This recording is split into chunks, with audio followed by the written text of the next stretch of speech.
All right, so I want to share with you a story of a client who had come to me, and this is one particular person I have in mind. However, other people with a similar recipe have come to coaching. This isn't uncommon because we're all humans and we all have similar struggles in a way. And part of this struggle is why we come to coaching, is to get this clarity so that we can move forward in our life. So this was a young man in his 30s, and he came to coaching because he was frustrated. He felt like he was not winning in any area of his life. He felt at work, when he was at work, he felt like he should be home, and his mind was distracted with things at home. When he was at home, his mind was distracted with things at work.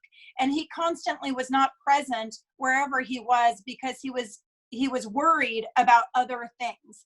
And it affected his performance because he wasn't present. It affected his relationship because he wasn't present. And it affected his productivity because he really couldn't dig into anything and get things done.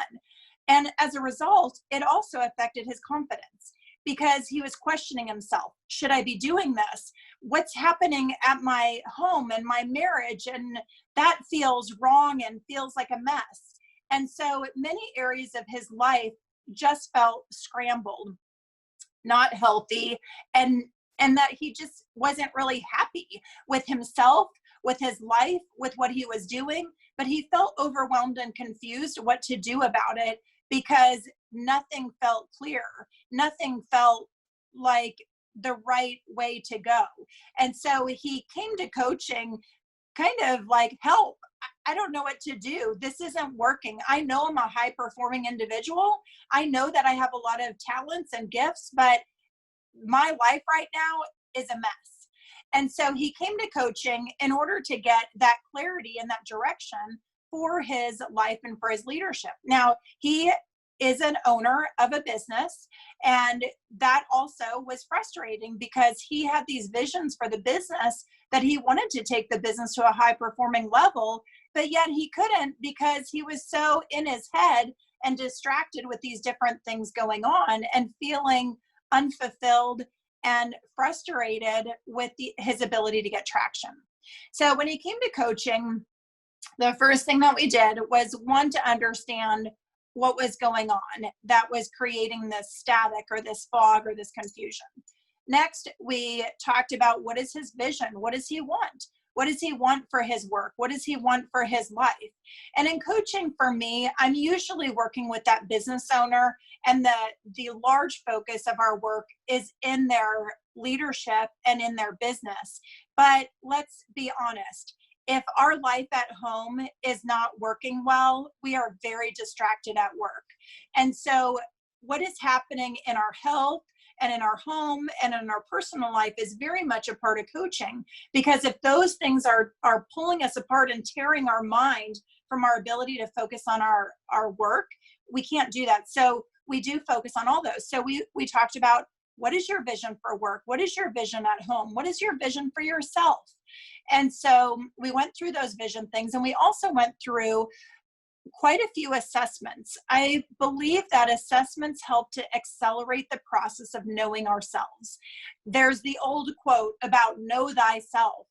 And when we know ourselves, we are better able to show up, to lead well, and to be ourselves, versus sometimes in the world, there's so many, there's just a lot of blitz and distraction, and we get confused trying to be somebody else. We get confused to seeing some other role model, or seeing, I call them Hollywood, seeing some other Hollywood profile, and we get distracted and try to be them instead of ourselves. Or we try to act in a way that a fellow business owner or a fellow leader is acting, and we get confused because we try to be them instead of ourselves.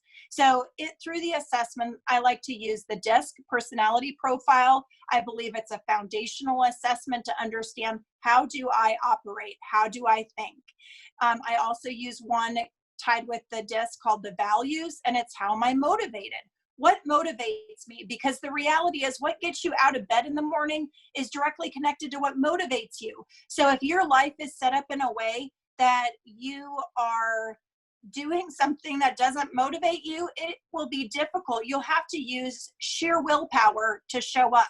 We know that is the lowest way to make yourself show up versus your natural motivation. So DISC, values. I also like to use emotional intelligence. I think it's very important for leaders today to understand their emotional strengths as well as their shadows or weaknesses, because we must upgrade those in order to lead well. And then I love to use the Strengths Finder 2.0 is the other assessment that I just think is very solid for looking at what are your unique strengths and how do you do what you do. There's numerous other ones, but those are my core assessments that I do with all of my clients. So we went through his assessments to understand who is he and what are his sweet spots. And then we looked at how he has his day set up. And that's another thing that is very common to go through clients. With clients, there's numerous books, Hal Elrod, The Miracle Morning, Brian Tracy, lots of our personal growth and development experts talk about these habits. But a lot of times we read these books and we do not implement what we've read. We're like, oh, that was a good book, and we put it on the shelf. What did you implement from that book? So a lot of times coaching is coming back and saying, great, I'm glad that book resonated with you. What are we implementing? And with leaders, a lot of times we are missing core habits that level up our ability to perform. Example, there's another book that I am reading. I love David Rock. He's a neuroscientist, but actually that wasn't even his profession, but he's growing into it. He has the book about how does your brain work. And he talks about how decision-making and prioritizing takes the most energy of your frontal lobe. So if we are doing things in a backwards order, when it suddenly comes to making a decision at 11 o'clock, I'm sorry, you're out of energy and you're not going to be able to do that. So another thing that I do with my clients is reorganizing AM habits, PM habits, personal AM and PM, and then professional AM and PM. And by really designing these habits, and in our coaching, we're talking about what do you as a leader need to be doing in that time? It's not the same for everyone. There's common habits, but it's not the same for everyone. You're a unique individual. And so we're looking at what are those structures and habits? Because another truth is when we have to remember things, it's all coming out of our frontal lobe. We can only remember, typically it's said to be 7. David Rock will take it all the way down to 4. There's only 4 things that we can remember at one time. So when you have an AM habit or a PM habit, it moves to your subconscious. There's a different part of the brain that processes once something becomes a habit, and you no longer have to think about it. So doing the same thing every morning gets your mind engaged, it gets important things done, it gets you organized and off to the races. Versus when we show up, we sit down and we check our email, you are off to the sludge. You are in the pit of a sinking hole because you are taxing your brain, and it will be hard to sludge through that day. So another thing that we do is we organize that. And I did that with this client, and it was great. So he started doing these things that helped him to upgrade. Then we went into, and of course, dynamically, there's different situations that show up. So leaders bring their challenges. And what's great when they bring their challenges is we're constantly upgrading the way that they respond to the challenges, the way they think about the challenges, and the way that they're operating. So we're constantly sorting and culling what is effective, what is not effective, and upgrading the way that they're leading. So not only does he know himself better and works to his strengths, not only does he understand his weaknesses and begins to minimize those by bringing in partners that do what wasn't good. For him, he was a very analytical, thoughtful person. So he needed somebody on his team that was more, he is a mover and shaker, but his role was really working with the finances and the direction that way. And he needed somebody else to work more with the communication and the inspiration. He had that, but he also needed a partner for that. So anyway, he was working through those things.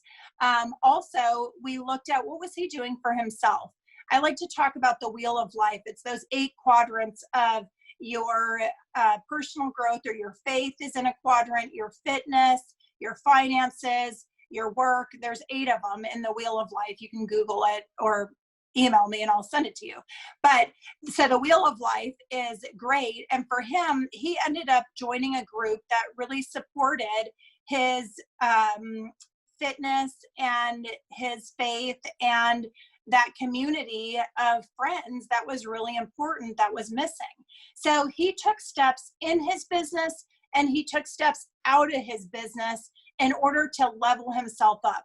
And by doing that, and then dynamically, we kept working and coaching. He improved his marriage. He improved his ability to be a great dad. He improved his ability to be a great leader that communicated a vision. It supported him to hire better people because he knew who he needed around him. It supported him to grow his company. He does not coach anymore. I have some leaders who coach year after year after year. For him, he got to that level where he wanted to be. He coached weekly, and then he moved to coaching biweekly, and then he coached probably monthly for a couple years, and then he moved to quarterly, and then he stopped coaching.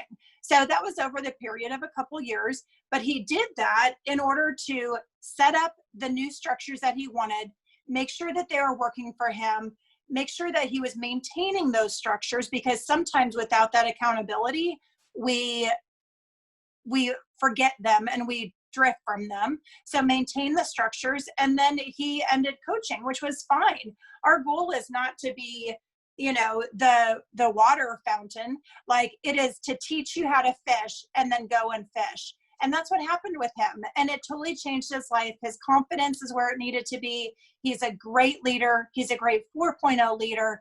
And he has clarity in the direction where he's going. He has clarity in his life. He feels confident as a business owner. He feels good about who he is and how he's showing up. When he's at work, he's at work. When he's at home, he's at home. He has separation and habits and routines in order to help him do that. And that's the clarity that he got after coaching. Did it take a little bit of time? It does, because there's a lot of things intertwined in that, but he did the work and now he has the results.